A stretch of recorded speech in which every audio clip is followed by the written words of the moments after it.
This is the Voice of Turkey's English language transmission broadcasting from Ankara in the 49-meter band between 1830 and 1930 UTC on 5945 kHz to Europe, between 2030 and 2130 UTC in the 31-meter band on 9875 kHz to South Asia and Australia, between 2200 and 2300 UTC in the 31-meter band and on 9830 kHz to Europe, Eastern USA and Canada, and in the 25-meter band on 11660 kHz between 1630 and 1730 UTC to Afghanistan, Pakistan, India, Uzbekistan, and Turkmenistan.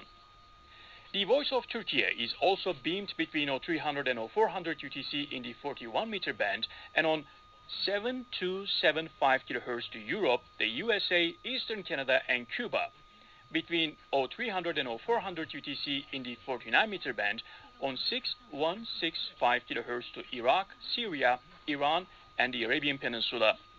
You can listen to us over the Turksat 3A and 4A satellites and on the internet at www.trt.net.tr through the Voice of Turkey link.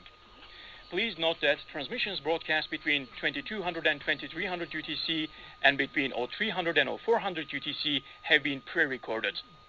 Our email address is englishdesk@trt.net.tr.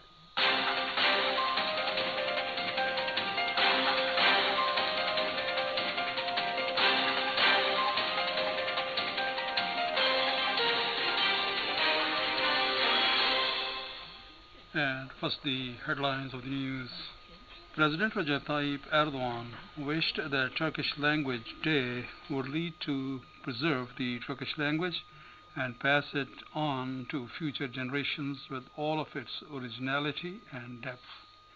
Justice Minister Bekir Bozdağ called on Sweden and Finland to extradite members of the Fethullah terrorist organization FETÖ and the separatist terrorist organization PKK to Turkey within the scope of the NATO agreement. Turkey condemned the radical Israeli group's raid on Al-Aqsa Mosque in occupied East Jerusalem. The United States has responded to the escalation of tension between Turkey and Greece over Greece's landing of armored units on the island with non-military status. It was reported that 5 people, 2 of them children, lost their lives in clashes in the city of Zawiya, which is 45 kilometers west of Tripoli, Libya. And our detail of the news. President Recep Tayyip Erdogan wished that Turkish Language Day would lead to preserve the Turkish language and pass it on to the future generations with all of its originality and depth.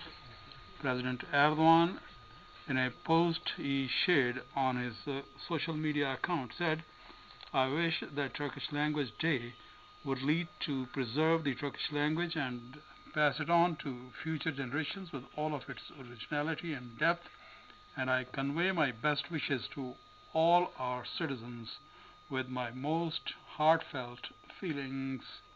Justice Minister Bekir Bozdağ called on Sweden and Finland to extradite members of the Fethullah terrorist organization FETÖ and the separatist terrorist organization PKK to Turkey within the scope of the NATO agreement. Bozdağ replied to questions posed by reporters following cabinet meeting at the presidential complex on Monday. Bozdağ stated that talks with the 2 countries on this matter have sped up. Turkey expects Sweden and Finland to extradite FETÖ and PKK members to Turkey as part of the NATO agreement in Madrid, Spain on June 28th, Bozdağ said. Bozdağ noted that a delegation from the Sweden Justice Ministry will visit Turkey on October 5 and 6, and talks on extradition will be held. Turkey expects Swedish authorities to make a decision on extradition of terrorists, especially PKK, FETÖ, and DHKPC members. Stating that a delegation from the Ministry of Foreign Affairs will visit Finland to hold talks, Justice Minister Bozdağ said that a similar process is underway with the United States for the extradition of FETÖ members. Turkey condemned the radical Israeli group's raid on Al-Aqsa Mosque in occupied East Jerusalem. We condemn and find it unacceptable that radical Israeli group raided Al-Aqsa Mosque in occupied East Jerusalem under the protection of Israeli security forces, the Foreign Ministry said. We call on the Israeli authorities to take necessary measures immediately so that these practices that violate the sanctity and status of the Al-Aqsa Mosque are not allowed and the tension do not escalate, the statement said, while fanatical Jewish settlers raided Masjid al-Aqsa due to the Rosh Hashanah, the first day of the year according to the Hebrew calendar. Israeli police intervened against the Palestinians protesting the raid. The United States has responded to the escalation of tensions between Turkey and Greece over Greece's landing of armored units on the islands with non-military status and said, we continue to encourage our NATO allies to work together diplomatically to maintain peace and security in the region and resolve any tough differences. U.S. State Department spokesman Ned Price has replied a question at his daily press conference asking, are you not worried about the escalation of tensions provoked by Greece by landing dozens of armored vehicles and tanks on non-military status islands in the Aegean? Ned Price used the following expressions in his response. At a time when Russia is once again occupying a sovereign state, the transatlantic community and the international community are siding with the Ukrainian people and standing up to Russian aggression. Now is not the time for statements or actions that could increase tensions between NATO partners. We continue to encourage our NATO allies to work together diplomatically to maintain peace and security in the region and resolve any rigid differences.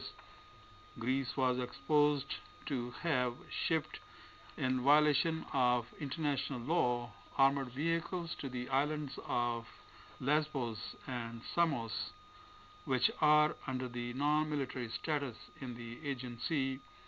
The Turkish Foreign Ministry had sent a diplomatic protest note to those two countries upon the illegal deployment of U.S. origin armored vehicles to the Greek islands of Lesbos and Samos.